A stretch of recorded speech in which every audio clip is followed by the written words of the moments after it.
Start करते हैं section 16 of Indian contract act, undue influence. पहले मैं अनड्यू इन्फ्लुएंस का आपको सिंपल मतलब बता देती हूँ कि इसका सिंपल मीनिंग होता क्या है।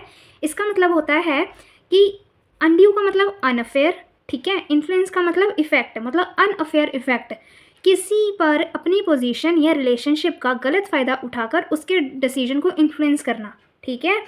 अब इसको हम पढ़ लेते हैं क्या ये। A contract is said to be induced by undue influence when the relation between the parties are such that one of them is in the position to dominate the will of other and uses the person to obtain the unfair advantages over them. इसका मतलब है जब दो parties के बीच में ऐसा relationship हो कि एक पर्सन दूसरे की विल को डोमिनेट कर सकता हो और दूसरा उस पोजीशन को मिसयूज करके अपने लिए अनअफेयर एडवांटेज ले लेता है, उसे अनड्यू इन्फ्लुएंस कहते हैं। मतलब कि दो पार्टीज के बीच में एक ऐसा रिलेशन होना चाहिए कि पर्सन दूसरे की मर्जी को कंट्रोल कर सके, ठीक है, अपनी मर्जी दूसरे पे डाल दे और उस मर्जी को डाल के वो अपना ही एक अनफेयर एडवांटेज ले ले, उससे अपनी पोजीशन का फ़ायदा उठा के, मतलब अपनी पोजीशन को का मिसयूज़ करके अपना फ़ायदा ले ले वो उससे जैसे तैसे मर्जी, ठीक है। अब इसके एसेंशियल इंग्रेडिएंट्स देख लेते हैं क्या है।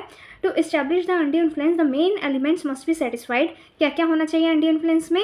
पहले तो रिलेशनशिप होना चाहिए दोनों पार्टीज़ के बीच में, ठीक है। Relationship between the parties, the party must real apparent और a fiduciary relationship where one naturally carries more weight. इसमें यह है कि दोनों के बीच में रियल और अपेरेंट या फिड्यूशियल रिलेशनशिप होनी चाहिए। फिड्यूशियल रिलेशनशिप वो रिलेशनशिप होती है जैसे कि डॉक्टर पेशेंट की, ठीक है, पुलिस ऑफिसर या एक्यूज की, या लॉयर या क्लाइंट की, ठीक है, उसे हम कहते हैं फिड्यूशियल रिलेशनशिप्स, ठीक है। मतलब एक जो हो डोमिनेंट पार्टी हो, डोमिनेंट पार्टी मतलब एक के पास ज़्यादा पावर हो, जैसे डॉक्टर और पेशेंट के बीच में किसके पास ज़्यादा पावर है? डॉक्टर के पास ज़्यादा पावर है ना। तो फिड्यूशियल रिलेशनशिप उसे कहते हैं, ठीक है, कि where one naturally carries a more weight, मतलब नेचुरली हो कि एक पार्टी के ऊपर ज़्यादा वेट हो, ठीक है, उसकी मतलब पोजीशन ज़्यादा स्ट्रांग हो। Position to dominate the will, one party must be dominate position over the other. वही बात कि मतलब डोमिनेंट हो एक पार्टी, ठीक है, एक की पोजीशन ज़्यादा हाई हो। Unfair advantages, the dominant party must be actually use that the position to push for the terms that heavily favour themselves.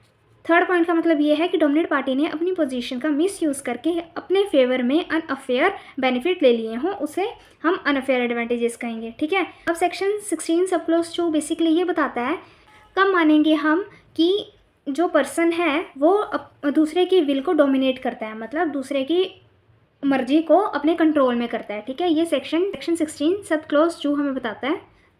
Section 16 sub section बताता है, इसका सब क्लोज ए कहता है रियल और एपरेंट अथॉरिटी होनी चाहिए वेयर वन और more person hold the actual authority over the other. Example master and servant, police and accuse, income tax officer and assessee. इसका मतलब है कि जब किसी पर्सन के पास दूसरे पर एक्चुअल है एपरेंट अथॉरिटी हो, ठीक है, दूसरे की जो अथॉरिटी है वो एपरेंट हो, उससे अबव हो, उसे हम एपरेंट अथॉरिटी कहते हैं। जो एक सेकंड जो है सब क्लॉज बी आ जाता है mental distress. When a person enter into a contract with someone whose mental capacity is temporarily or permanently affected by a reason of a age, illness, mental और body distress. इसका मतलब है जब किसी person की mental capacity as, illness या physical mental distress की वजह से वीक हो, उसे हम कहते हैं मेंटल डिस्ट्रेस, ठीक है। यहाँ पे है एन इलटरेट और elderly person signing over property to care giver in exchange of a medical treatment. Example में है कि एक एल्डरली या इलिटरेट पर्सन है अपनी प्रॉपर्टी केयर गिवर को नाम कर देता है, क्यों? क्योंकि वो जो है उसके ट्रीटमेंट कर रहा होता है, ठीक है, अपने केयर गिवर को इसलिए दे देता है कि वो उसने अपना ट्रीटमेंट उससे करवाना है और जो उसके ट्रीटमेंट पर ही डिपेंड करता है, ठीक है, इसे कहते हैं मेंटल डिस्ट्रेस। अब आगे आ जाते हैं फिड्यूशियल रिलेशनशिप। फिड्यूशियल रिलेशनशिप क्या है? And relationship built secretly on a trust, confidence and a good faith. One party naturally relies on the advice of the other. Example solicitor and client, doctor and the patient, parent and child. इसका मतलब है यहाँ ऐसा relationship होता है जो trust, confidence या good faith पर बेस्ड होता है, ठीक है। एक पर्सन दूसरे की एडवाइस पर नेचुरली डिपेंड करता है, जैसे सॉलिसिटर या क्लाइंट, सॉलिसिटर मतलब लॉयर, ठीक है, लॉयर या क्लाइंट, फिर doctor and patient and parent and child, इसे हम कहते हैं फिड्यूशियल रिलेशनशिप, ठीक है। अब देखते हैं section 16 subsection 3। If a person who is in a position of the dominant the will of other enter into a contract that appear on face of it or the evidence used to unconscionable, the burden of proving that the contract was not induced by the undue influence lies on the dominant party. They must prove that the full disclosure of the fact was made, the consideration was adequate, the weaker party has access to independent legal advice and acting completely to their own free will.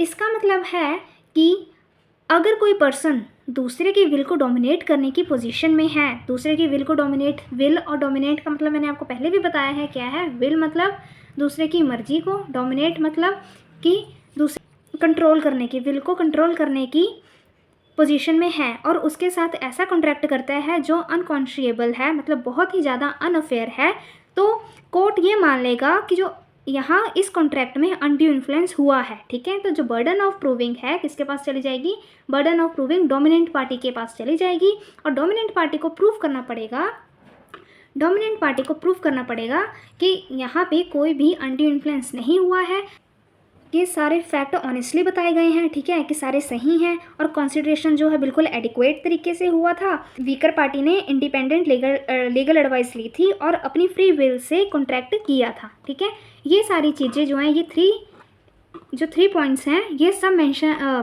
ये सब किसको prove करने पड़ेंगे, dominant party को।